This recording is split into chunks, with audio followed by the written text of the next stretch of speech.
આ વર્તમાન ક્ષણની અંદર ડાયરેક્ટ રીતે હું જોઈ શકું છું. અત્યારે હું જ છું અને હું જ જોઉં છું. વચ્ચે બુદ્ધિની જરૂર જ નથી. તમે બરાબર રીતે એને સમજો. બુદ્ધિ છે એ ડેટા છે, અને અત્યારે હું વર્તમાનમાં છું તો ડાયરેક્ટ રીતે હું જોઉં છું. બુદ્ધિની કોઈ જરૂર નથી. હું ડાયરેક્ટ રીતે જોઈ રહ્યો છું કે અત્યારે વિચાર આવે છે, અત્યારે આ છે, અત્યારે આ છે. હવે એમાં બુદ્ધિ નથી. બુદ્ધિની જરૂર જ નથી. બુદ્ધિની નિષ્ક્રિયતામાં આત્માનું હોવાપણું પ્રગટ થાય. બુદ્ધિ જેટલી નિષ્ક્રિય થાય એટલો આપણો અંદરનો આત્મા પ્રગટ થાય. બુદ્ધિની જરૂર ક્યાં છે?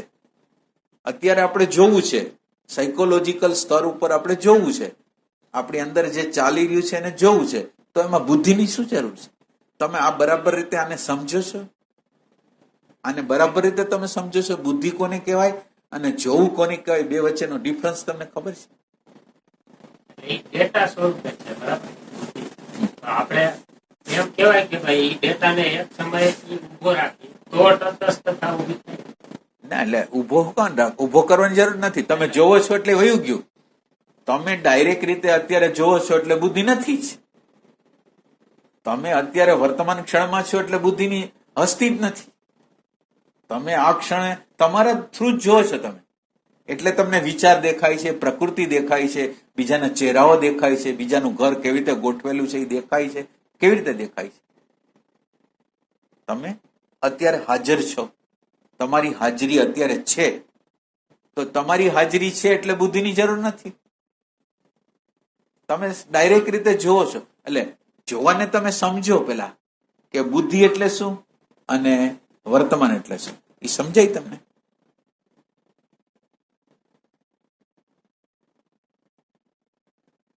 સમજાય?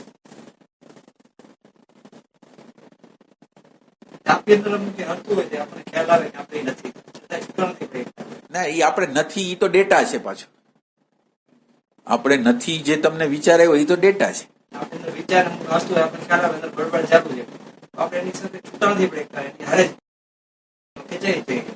એટલે તમે અલગ છો એવું તમને કોને કીધું? માનો કે તમે વિચારથી અલગ છો એવું કોને કીધું તમને?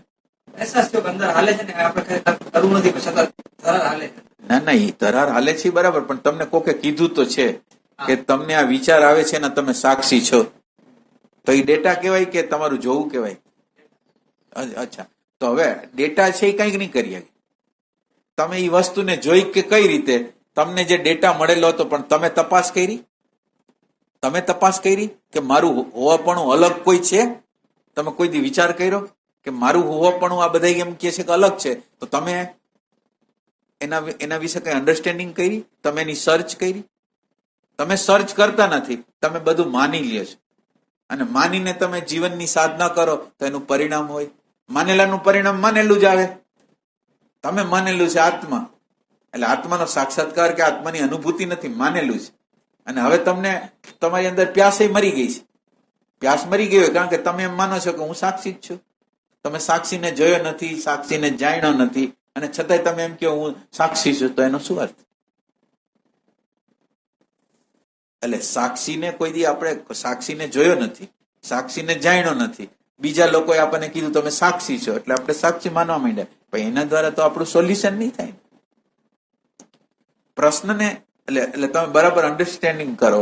પ્રશ્ન રાગનો હોય, દ્વેષનો હોય, લોભનો હોય, ઘૃણાનો હોય, દુઃખનો હોય, ગમે તે હોય, એક પ્રશ્ન છે, અને આ પ્રશ્ન છે એને કોક જોવે, આ પ્રશ્નને કોક સમજે. આ પ્રશ્નને તમે કેટલીક બાબતોમાં ફ્લેક્સિબલ વિચાર, માનો કે અમુક બાબતમાં તમારે ફ્લેક્સિબલ વિચાર હોય. હવે કોઈ ચર્ચા હાલે છે, એમાં તમારી આગળ બે પ્રકારના વિચાર હોય, એક તીવ્ર વિચાર અને એક ફ્લેક્સિબલ વિચાર. હવે તીવ્ર વિચાર હોય તો તમે શું કરો? જે વાત હાલે છે એમાં જે વાત હાલે છે તમારી અંદર જે ડેટા પડેલો છે એનાથી વિરુદ્ધ છે, તો તમે શું કહેશો? એ વાત ખોટી છે. અચ્છા, આ એક સ્ટેજ છે. બીજું સ્ટેજ છે, તમે વિચારને બહુ વળગેલા નથી અને વિચારમાં તમને કંઈક અંદર સંશય છે, એટલે કોઈ અમુક વાત કરી તો તમે એ વસ્તુને અંદર આવવા દો છો. એટલે એ વિચારને તમે ચોંટાડેલા નથી, તો બીજા વ્યક્તિ તમને જે વિચાર કહે છે એ વિચારને તમે અંદર આવવા દો છો, રિજેક્શન વગર તમે અંદર આવવા દો છો. આ એમ્પ્ટીનેસ કહેવાય. એટલે કોઈ વસ્તુને આપણે ચોટેલા ન હોય તો એ વસ્તુને આપણે યોગ્ય રીતે સમજી શકીએ. અને ચોટેલા હોય એટલે આપણે એમ કે આ જ વસ્તુ સાચી, તો આપણી તટસ્થતા ન હોય. એટલે હવે પ્રશ્નને સમજ હોય તો એક પ્રશ્ન જોઈ, દ્રશ્ય જોઈ, અને બીજું જે પ્રશ્નને સમજવા માંગે છે એ એટેન્શન જોઈ. બે વસ્તુના વિભાજન થઈ ગયા. એક વસ્તુ દ્રશ્ય થઈ ગઈ અને એક વસ્તુ દ્રષ્ટા થઈ ગઈ. અને આ દ્રષ્ટા અને દ્રશ્યને જ્યાં લગીન તમે સમજશો નહીં ત્યાં લગીન તમે જે સાધના કરશો એ બધા સ્ટેપો ખોટા પડવાના. હવે જે એ તમારી અંદર રાગ પ્રગટ થાય છે, એટલે ડેટા મુજબના તરંગો અંદર પ્રગટ થાય છે. ડેટા મુજબના તરંગો, આ બરાબર છે, આ બરાબર નથી. આ તરંગો પ્રગટ થાય છે આપણા ચિત્તતંત્ર ઉપર ઉપસ્થિત થાય છે, આપણા ચિત્ત ઉપર પ્રગટ થાય છે. પણ એ ચિત્ત ઉપર પ્રગટ થયાને જાણે છે કોણ? આ જે તરંગ પેદા થયો કે મને ગમતું નથી, મને કોઈ એક શબ્દ હું બોલ્યો, એક ગમતું નથી, એક વૃત્તિ પેદા થઈ, અને એ વૃત્તિ પેદા થઈ ભેગું જ હું બોલ્યો હું મને ગમતું નથી. પછી ગમતું નથી એને પ્રકાશ કોણ કરે છે? મને ગમે છે એનો પ્રકાશ કોણ કરે છે? એટલે વિચાર છે એ આમ સ્ક્રીન ઉપર આવે છે અને વિચારને પ્રકાશ કરે છે. હવે વિચારને પ્રકાશ કરવાનું જ કામ કરવાને બદલે એ શું કરે છે? પ્રકાશ કરવાનો જે સ્વભાવ છે એ ભૂલી ગયો અને પ્રકાશિત થાય છે એ વસ્તુ આરે ગમા આરે જોડાઈ ગયો. અને જીવાત્મા કહેવાય. જીવનો અર્થ શું થાય? ડેટા. એને એટલા બધા ડેટા આપ્યા છે કે આ બરાબર છે, આ બરાબર નથી, આ ઠીક છે, નથી ઠીક. એટલે જેવું આ દ્રશ્ય આવ્યું એ ભેગું જ અંદર ડેટા આપેલા હતા કે આ બરાબર છે ને બરાબર નથી, આપણી સંસ્કૃતિ મુજબ છે બરાબર છે, આપણા ધર્મ મુજબ બરાબર છે, આપણા કૌટુંબિકના સંસ્કાર મુજબ બરાબર નથી, એવા અંદરના સંસ્કારો આ જીવાત્મા છે. એટલે આપણો અત્યારનો જે પ્રકાશ સ્વરૂપ છે એને આપણે ભૂલી ગયા છીએ અને ડેટાએ જે વેલ્યુએશન આપેલા છે એ પ્રમાણે આપણે વર્તી છે. એટલે આપણે આ વર્તમાન ક્ષણને એવી રીતે ગોતવી જોઈએ કે વર્તમાન ક્ષણ બે રીતે, એક વર્તમાન છે, એક પડદો છે, અને પડદાની ઉપર ઉપસ્થિત થાય છે તરંગો. તો આ પડદો છે એ શું છે અને ઉપસ્થિત થાય છે તરંગો છે એ બે એક છે, જુદા છે. આ તમારે સંશોધન કરવાનો વિષય છે. આનું સંશોધન તમે કોઈ દી કર્યું છે?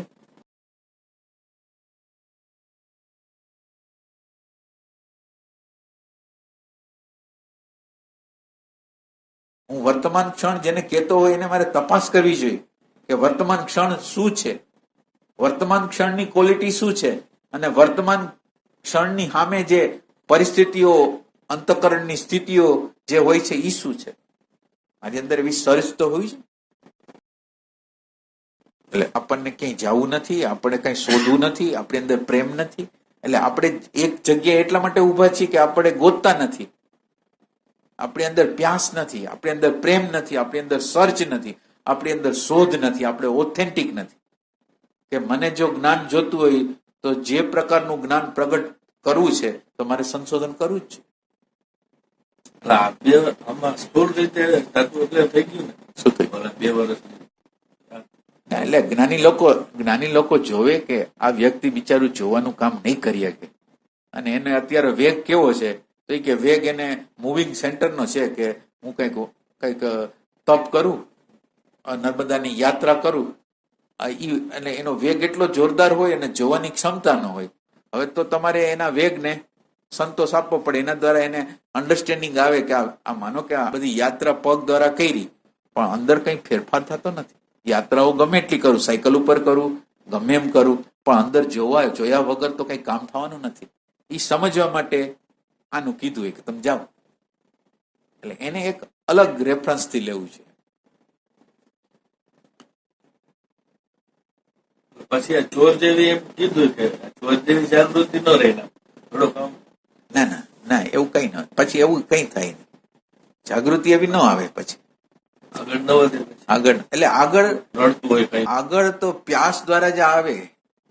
હવે ઈ તમને ઉપાય બતાવ્યો, એ ઉપાય બતાવ્યા પછી ભાઈને તમે જોયા નથી કે ક્યાં અત્યારે છે, તમે જોયું? તો એ તો તમે જોયું નથી. હવે એને કીધું અને તમે એ દ્રષ્ટાંતને માન્યું, પણ પછી દ્રષ્ટાંત પછી શું થયું તો એ કઈ ખબર નથી. તો તમારી અંદરની પ્યાસ વગર તો ગતિ થવાની નથી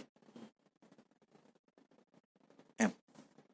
એટલે સંતો લાચાર હોય છે કે ભાઈ આ વસ્તુ આ લોકો બિચારા કરી શકે એમ નથી, તો જે કરી શકે એ આપો. એની લાચારી છે કે આ વ્યક્તિ શું કરી શકે એમ છે, આનો વેગ કેવો છે. આપો હવે આને એની ભૂલ કરવા દો અને ભૂલ દ્વારા એને સમજવા દો કે આ કરે, એટલે ભૂલ કરવા દે, પછી સિવાય તો ઉપાય ન હોય.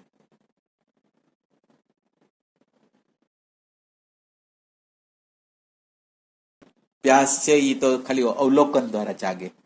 તમે જીવનનું અવલોકન કરો ને એના દ્વારા જાગે. પ્યાસ જે જાગવાની પ્રક્રિયા થાય કેવી થાય કે હું બંધાયેલો છું, હું ગુલામ છું, સુખ માટે નિરંતર બાર ભટકું છું, મને વારે વારે ભય લાગે છે આ બાબતનો, મરવાનો, મારા સગા સંબંધી હોય એ વ્યવસ્થિત રહે, એને કાંઈ ન થાય. આ બધી વસ્તુને હું ફીલ કરું. કેટલા બધા મારી અંદર ભયો છે, કેટલી પરતંત્રતા છે, કેટલી ગુલામી છે, કેટલો પ્રેમ વિહોણો છું. આ મને ઓબ્ઝર્વેશન દ્વારા ખબર પડે તો પ્યાસ જાગે. હું જેલમાં હોઉં ને મને જેલ જ ઘર જેવી લાગતી હોય તો એ જેલમાંથી કોણ છૂટવા જાય? અત્યારે આપણે જેલમાં છીએ અને જેલ જેવી લાગતી નથી, તો આપણે કેમાંથી બહાર નીકળવાનું નથી. એટલે ઓબ્ઝર્વેશન છે એનું દ્વાર છે કે એ આપણને આપણે કઈ જેલમાં આપણે અત્યારે રહી છીએ એ બતાવશે.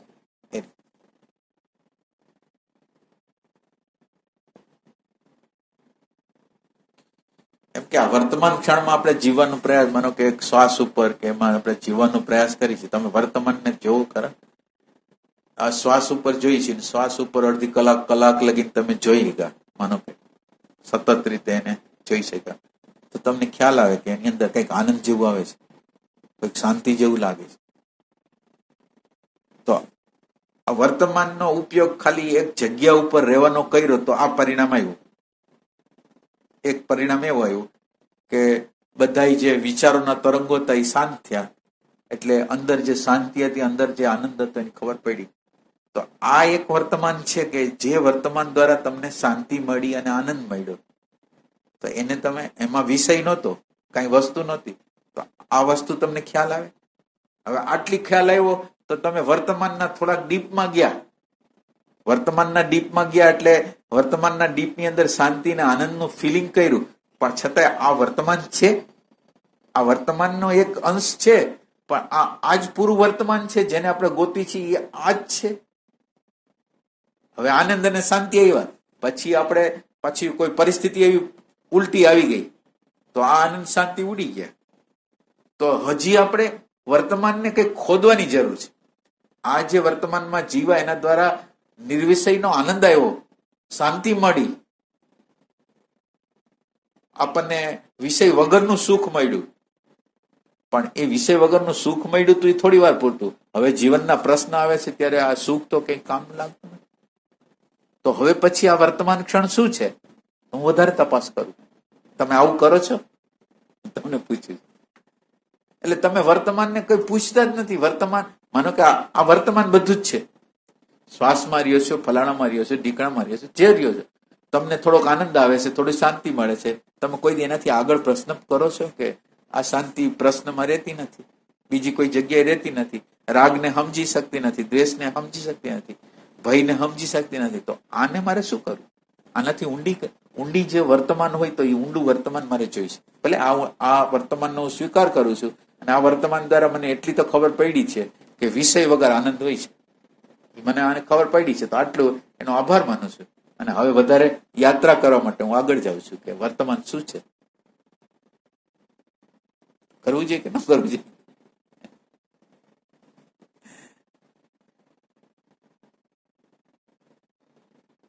આપણું વર્તમાન કંઈક પરિણામ તો લેતું હોય ને. માનો કે આ એક વર્તમાન તમને પરિણામ લે એવું એની વાત કરું છું. તમારું વર્તમાન કંઈક પરિણામ લે આવે છે આવા ટાઈપનું શ્વાસમાં જોયા હોય, તમે કંઈક રહ્યા હોય એમાં.